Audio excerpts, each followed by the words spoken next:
안녕하세요. 클릭 세상 속으로 박성호입니다. 나만 인터넷에서 많은 관심을 받은 이야기를 쉽게 풀어서 전해드립니다. 2010년 10월 30일 한 장례식장에서 당시 법무부의 간부 안태근 검사로부터 강제 추행을 당했다. 2018년 1월 29일 서지영 검사는 한 텔레비전 뉴스에 출연해서 상사로부터 성추행을 당한 사실을 8년 만에 폭로했습니다. 법과 정의를 수호한다는 검사마저 성폭력 문화에서 자유로울 수 없었다는 이 눈물의 고백은 상당한 반향을 일으켰습니다. 사회관계망 서비스에서는 나도 마찬가지로 성희롱이나 성폭행을 당했다는 의미의 미투 운동으로 확산했는데요.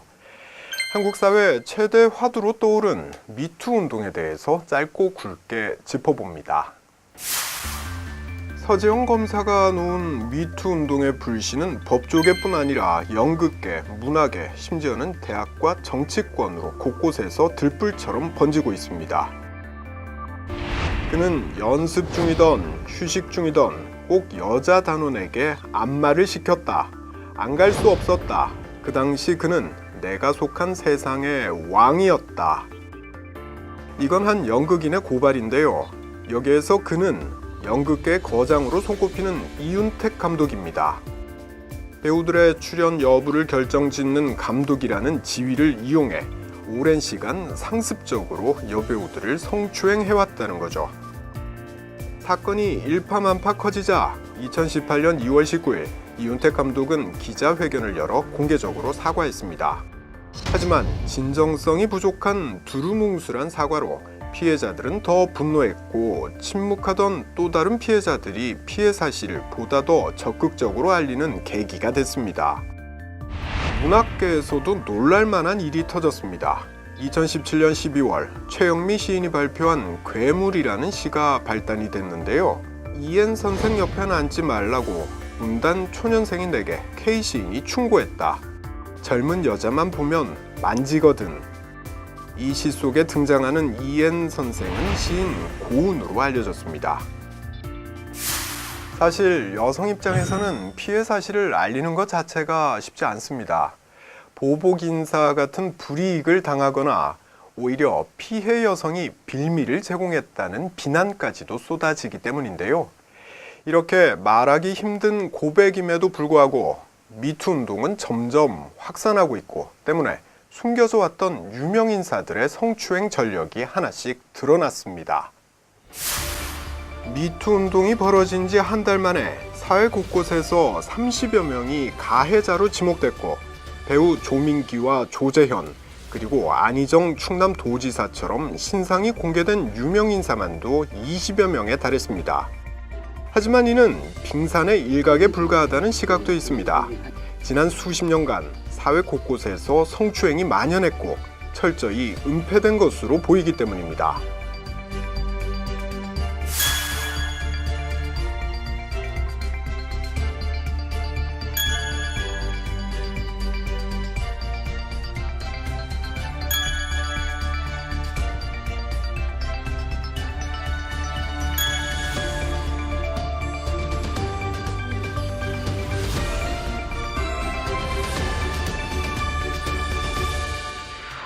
사실 미투 운동은 미국에서 시작됐습니다.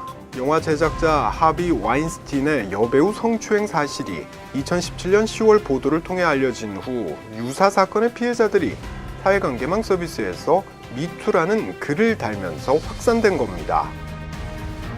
미국은 물론이고 한국에서도 미투 운동 속의 가해자들은 대부분 사회적인 지위를 가진 자들입니다. 이들은 자신들이 가진 권력을 악용했고 피해자들은 보복이 두려워서 피해 사실을 밝히지 못했다고 하는데요. 늦은 감이 없지 않지만 한국에서 이제라도 미투 운동이 활발하게 전개되는 이유는 위계에 의한 성적 폭력이 문제라는 사회적인 공감대가 형성됐기 때문입니다. 더 이상 말해도 소용이 없는 일이 아니라 말해서 바꿔야 하는 문제가 된 겁니다.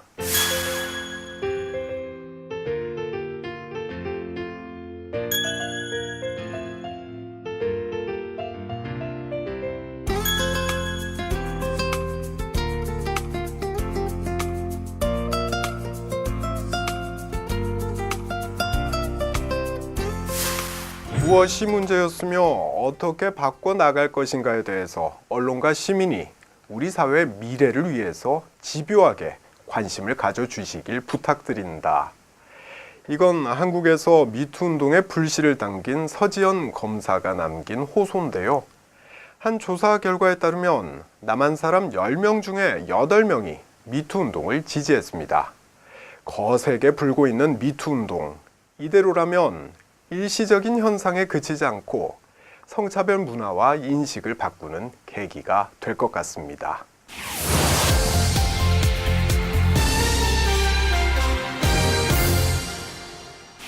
남한의 노 배우인 이순재 씨가 지난 2018년 1월에 출연한 광고가 사회관계망 서비스상에서 화제가 됐습니다.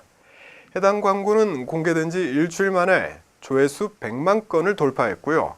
사회관계망 서비스에서 소통의 수단인 좋아요를 약 3만 개나 받았는데요.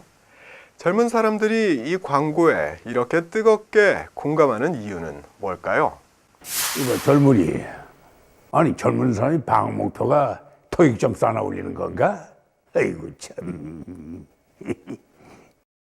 전의 나이에 할 수 있는 더 가치 있고 아름답고 창조적이고 본질적으로 더 멋진 사람으로 성장할 수 있는 일들이 얼마나 많은가 말이야. 인생의 선배가 청년들에게 전하는 이야기 형식의 이 영상물은 사실 영어 능력 평가 시험 중에 하나인 토익 광고입니다. 토익은 취업할 때 필요한 성적이라서 많은 젊은이들이 토익 공부에 매달리는데요. 이 광고는 토익보다 더 중요한 것들을 시험에 치여서 혹시 잊고 사는 건 아닌지 되묻습니다. 자유로워지자고 자네의 꿈과 행복 그리고 추억을 위해 아주 소중하게 아주 귀하게 써야 하는 게 바로 시간이. 꼭 기억하게나 자네의 시간은 토익보다 소중하다는 것을. 성적과 취업 같은 것에 얽매일 수밖에 없는 청년들에게 위로를 건네는 이 광고에 20, 30대는 뜨겁게 반응했습니다.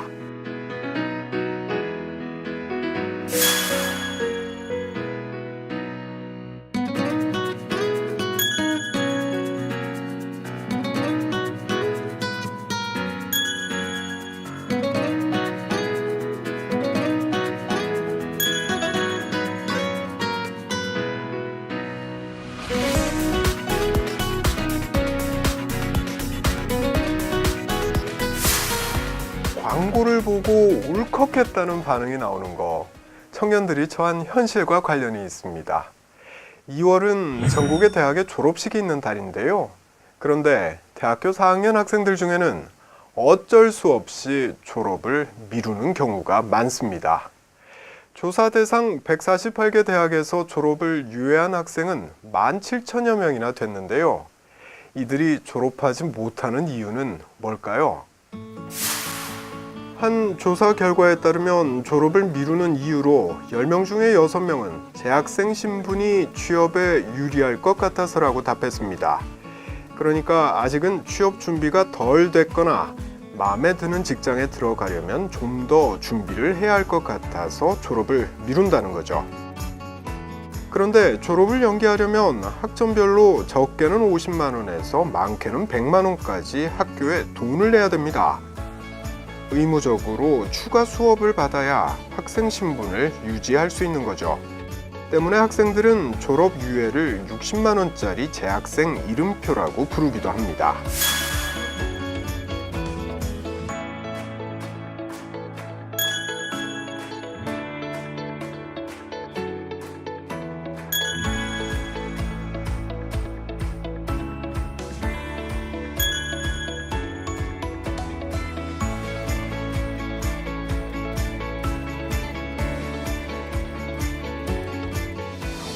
졸업까지 미뤄가며 젊은이들은 취업 준비에 매진하고 있지만 안타깝게도 20대 청년층 실업률은 2017년에 9.9%를 기록했습니다.